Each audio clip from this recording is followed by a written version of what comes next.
ನಮಸ್ಕಾರ ಸ್ನೇಹಿತರೆ, ನಿಮ್ಮೆಲ್ಲರಿಗೂ ಕನ್ನಡ ನರೇಟಿವ್ಸ್ ಯೂಟ್ಯೂಬ್ ಚಾನಲ್ಗೆ ಸ್ವಾಗತ. ನೀವು ಇನ್ನೂ ನನ್ನ ಚಾನಲನ್ನು ಸಬ್ಸ್ಕ್ರೈಬ್ ಮಾಡಿಲ್ಲವಾ? ಹಾಗಿದ್ದರೆ ದಯವಿಟ್ಟು ಈಗಲೇ ಹೋಗಿ ಸಬ್ಸ್ಕ್ರೈಬ್ ಮಾಡಿ. ಮುಂದಿನ ಕೃಷ್ಣವಾಣಿಗಳ ಸಂದೇಶವನ್ನು ಮೊದಲಿಗೆ ನೀವು ಪಡೆಯಲು ನೋಟಿಫಿಕೇಶನ್ ಬೆಲ್ ಅನ್ನು ಪ್ರೆಸ್ ಮಾಡಿ. ಜೈ ಶ್ರೀಕೃಷ್ಣ. ನಮಸ್ಕಾರ ಸ್ನೇಹಿತರೆ, ಭಗವದ್ಗೀತೆಯ 2ನೇ ಅಧ್ಯಾಯವಾದ ಶಾಂಖ್ಯ ಯೋಗಕ್ಕೆ ನಿಮ್ಮೆಲ್ಲರಿಗೂ ಸ್ವಾಗತ. ಮೊದಲ ಅಧ್ಯಾಯದಲ್ಲಿ ಅರ್ಜುನನು ಯುದ್ಧ ಭೂಮಿಯಲ್ಲಿ ವಿಷಾದದಿಂದ ಕುಗ್ಗಿ ಹೋಗಿದ್ದನು. ತನ್ನ ಬಂಧು ಬಳಗ, ಗುರುಗಳು ಮತ್ತು ಸ್ನೇಹಿತರನ್ನು ಎದುರಿಸಿ ಯುದ್ಧ ಮಾಡಬೇಕಾದ ಪರಿಸ್ಥಿತಿಯಲ್ಲಿ ಅವನ ಮನಸ್ಸು ಗೊಂದಲಕ್ಕೀಡಾಯಿತು. ಆ ಸಮಯದಲ್ಲಿ ಶ್ರೀಕೃಷ್ಣನು ಅರ್ಜುನನಿಗೆ ನೀಡಿದ ಅಮೂಲ್ಯ ಜ್ಞಾನವೇ ಈ 2ನೇ ಅಧ್ಯಾಯದ ಸಾರ.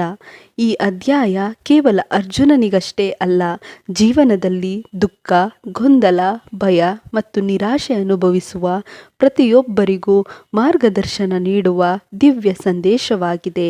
ದಯವಿಟ್ಟು ಈ ವಿಡಿಯೋವನ್ನು ಪೂರ್ತಿಯಾಗಿ ನೋಡಿ. ನಿಮ್ಮ ಗೊಂದಲಕ್ಕೆ, ಭಯಕ್ಕೆ ಹಾಗೂ ನಿರಾಶೆಗೆ ಉತ್ತರ ಸಿಕ್ಕರೂ ಸಿಗಬಹುದು. ಅರ್ಜುನನ ವಿಷಾದ. ಅರ್ಜುನನು ತನ್ನ ಗಾಂಡೀವವನ್ನು ಕೆಳಗಿಟ್ಟು ಹೇಳುತ್ತಾನೆ, ಕೃಷ್ಣ, ನನ್ನ ಸ್ವಂತ ಬಂಧುಗಳನ್ನು ಕೊಂದು ನಾನು ಹೇಗೆ ಸಂತೋಷವಾಗಿರಲಿ? ಈ ಯುದ್ಧದಲ್ಲಿ ಜಯಿಸಿದರೂ ಅದರ ಅರ್ಥವೇನು? ಅವನ ಕಣ್ಣುಗಳಲ್ಲಿ ಕಣ್ಣೀರು ತುಂಬಿತ್ತು, ಮನಸ್ಸು ದುರ್ಬಲವಾಗಿತ್ತು. ಆಗ ಕೃಷ್ಣನು ಹೇಳುತ್ತಾನೆ, ಅರ್ಜುನ, ಈ ದುರ್ಬಲತೆ ನಿನಗೆ ಯೋಗ್ಯವಲ್ಲ, ಎದ್ದು ನಿಲ್ಲು. ಈ ಮಾತು ನಮಗೂ ಅನ್ವಯಿಸುತ್ತದೆ. ಜೀವನದಲ್ಲಿ ಸಮಸ್ಯೆಗಳು ಬಂದಾಗ ನಾವು ಕುಗ್ಗಿ ಬೀಳುತ್ತೇವೆ.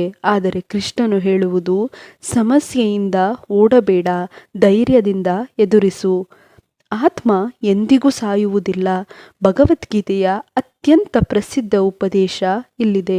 ಶ್ರೀಕೃಷ್ಣನು ಹೇಳುತ್ತಾನೆ, ದೇಹವು ನಾಶವಾಗುತ್ತದೆ, ಆದರೆ ಆತ್ಮವು ಎಂದಿಗೂ ನಾಶವಾಗುವುದಿಲ್ಲ. ಒಬ್ಬ ಮನುಷ್ಯನು ಹಳೆಯ ಬಟ್ಟೆಯನ್ನು ಬಿಟ್ಟು ಹೊಸ ಬಟ್ಟೆ ಧರಿಸುವಂತೆ ಆತ್ಮವು ಹಳೆಯ ದೇಹವನ್ನು ಬಿಟ್ಟು ಹೊಸ ದೇಹವನ್ನು ಪಡೆಯುತ್ತದೆ. ಆತ್ಮಕ್ಕೆ ಜನನವಿಲ್ಲ, ಮರಣವಿಲ್ಲ. ಬೆಂಕಿ ಸುಡಲಾರದು, ನೀರು ತೊಯಿಸಲಾರದು, ಗಾಳಿ ಒಣಗಿಸಲಾರದು. ಇದರ ಅರ್ಥ ಏನು? ನಾವು ಕೇವಲ ದೇಹವಲ್ಲ, ನಮ್ಮೊಳಗೆ ದಿವ್ಯವಾದ ಆತ್ಮವಿದೆ. ಈ ಸತ್ಯವನ್ನು ಅರಿತಾಗ ಮರಣದ ಭಯ ಕಡಿಮೆಯಾಗುತ್ತದೆ. ಕರ್ತವ್ಯವೇ ಮುಖ್ಯ. ಅರ್ಜುನನು ಯುದ್ಧ ಮಾಡದಿರಲು ಅನೇಕ ಕಾರಣಗಳನ್ನು ಹೇಳಿದನು. ಆಗ ಕೃಷ್ಣನು ಹೇಳುತ್ತಾನೆ, ಕ್ಷತ್ರಿಯನಾಗಿ ಧರ್ಮಯುದ್ಧ ಮಾಡುವುದು ನಿನ್ನ ಕರ್ತವ್ಯ. ಜೀವನದಲ್ಲಿಯೂ ಇದೇ ಸತ್ಯ. ಒಬ್ಬ ವಿದ್ಯಾರ್ಥಿಯ ಕರ್ತವ್ಯ ಓದುವುದು, ಒಬ್ಬ ಉದ್ಯೋಗಿಯ ಕರ್ತವ್ಯ ಪ್ರಾಮಾಣಿಕವಾಗಿ ಕೆಲಸ ಮಾಡುವುದು, ಒಬ್ಬ ತಂದೆ ತಾಯಿಯ ಕರ್ತವ್ಯ ಮಕ್ಕಳನ್ನು ಸನ್ಮಾರ್ಗದಲ್ಲಿ ಬೆಳೆಸುವುದು. ನಾವು ನಮ್ಮ ಕರ್ತವ್ಯವನ್ನು ಬಿಟ್ಟು ಓಡಿ ಹೋಗಬಾರದು. ಫಲದ ಬಗ್ಗೆ ಚಿಂತಿಸಬೇಡ. ಭಗವದ್ಗೀತೆಯ ಅತ್ಯಂತ ಪ್ರಸಿದ್ಧ ಶ್ಲೋಕ ಕರ್ಮಣ್ಯೇವಾಧಿಕಾರಸ್ತೆ ಮಾ ಫಲೇಷು ಕದಾಚನ.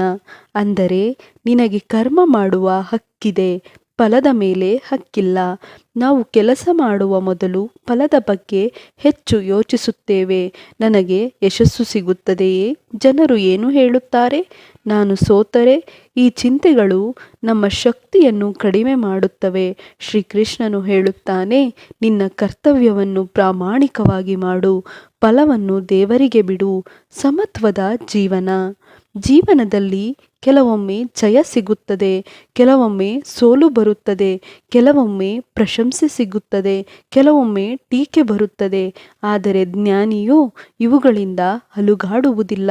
ಶ್ರೀಕೃಷ್ಣನು ಹೇಳುತ್ತಾನೆ, ಸುಖ ದುಃಖಗಳಲ್ಲಿ ಸಮಭಾವದಿಂದಿರು.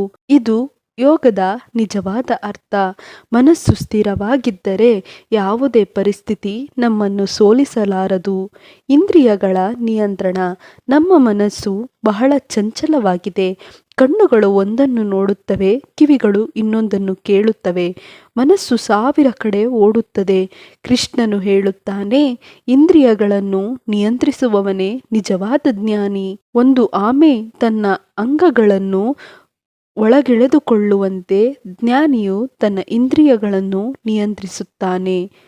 ಇಂದಿನ ಕಾಲದಲ್ಲಿ ಮೊಬೈಲ್, ಸಾಮಾಜಿಕ ಜಾಲತಾಣಗಳು ಮತ್ತು ಅನಗತ್ಯ ಆಸೆಗಳು ಮನಸ್ಸನ್ನು ಅಸ್ಥಿರಗೊಳಿಸುತ್ತವೆ.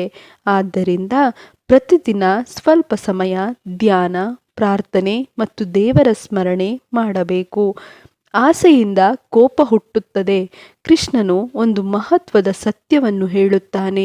ವಿಷಯಗಳ ಬಗ್ಗೆ ಹೆಚ್ಚು ಯೋಚಿಸಿದರೆ ಆಸೆ ಹುಟ್ಟುತ್ತದೆ. ಆಸೆಯಿಂದ ನಿರೀಕ್ಷೆ ಬರುತ್ತದೆ. ನಿರೀಕ್ಷೆ ಈಡೇರದಿದ್ದರೆ ಕೋಪ ಬರುತ್ತದೆ. ಕೋಪದಿಂದ ವಿವೇಕ ನಾಶವಾಗುತ್ತದೆ. ವಿವೇಕ ನಾಶವಾದಾಗ ಮನುಷ್ಯ ತಪ್ಪು ನಿರ್ಧಾರಗಳನ್ನು ತೆಗೆದುಕೊಳ್ಳುತ್ತಾನೆ. ಇದು ಜೀವನದ ದೊಡ್ಡ ಪಾಠ. ಆದ್ದರಿಂದ ಆಸೆಗಳನ್ನು ನಿಯಂತ್ರಿಸಬೇಕು. ಅರ್ಜುನನು ಕೇಳುತ್ತಾನೆ, ಸ್ಥಿತಪ್ರಜ್ಞನು ಹೇಗಿರುತ್ತಾನೆ? ಆಗ ಕೃಷ್ಣನು ಉತ್ತರಿಸುತ್ತಾನೆ, ಸ್ಥಿತಪ್ರಜ್ಞನು ಆಸೆಗಳಿಂದ ಮುಕ್ತನಾಗಿರುತ್ತಾನೆ. ಸುಖದಲ್ಲಿ ಉಲ್ಲಾಸಗೊಳ್ಳುವುದಿಲ್ಲ, ದುಃಖದಲ್ಲಿ ಕುಗ್ಗುವುದಿಲ್ಲ. ಕೋಪ, ಭಯ ಮತ್ತು ಮೋಹವನ್ನು ಜಯಿಸುತ್ತಾನೆ. ದೇವರಲ್ಲಿ ಸ್ಥಿರವಾದ ಭಕ್ತಿಯನ್ನು ಹೊಂದಿರುತ್ತಾನೆ. ಇಂತಹ ವ್ಯಕ್ತಿಯ ಮನಸ್ಸು ಸಮುದ್ರದಂತೆ ವಿಶಾಲವಾಗಿರುತ್ತದೆ. ನದಿಗಳು ಸಮುದ್ರಕ್ಕೆ ಸೇರಿದರೂ ಸಮುದ್ರ ಅಲುಗಾಡುವುದಿಲ್ಲ. ಅದೇ ರೀತಿ ಜ್ಞಾನಿಯ ಮನಸ್ಸು ಪರಿಸ್ಥಿತಿಗಳಿಂದ ಅಲುಗಾಡುವುದಿಲ್ಲ. ಇಂದಿನ ಜೀವನಕ್ಕೆ ಸಂದೇಶ. ಈ ಅಧ್ಯಾಯ ನಮಗೆ ಹೇಳುವುದು, ಸಮಸ್ಯೆಗಳಿಂದ ಹೆದರಬೇಡಿ. ನಿಮ್ಮ ಕರ್ತವ್ಯವನ್ನು ಪ್ರಾಮಾಣಿಕವಾಗಿ ಮಾಡಿ. ಫಲದ ಬಗ್ಗೆ ಹೆಚ್ಚು ಚಿಂತಿಸಬೇಡಿ. ಆತ್ಮ ಶಾಶ್ವತ ಎಂಬ ಸತ್ಯವನ್ನು ಅರಿಯಿರಿ. ಆಸೆ ಮತ್ತು ಕೋಪವನ್ನು ನಿಯಂತ್ರಿಸಿ. ದುಃಖ ಸುಖಗಳಲ್ಲಿ ಸಮಭಾವದಿಂದಿರಿ.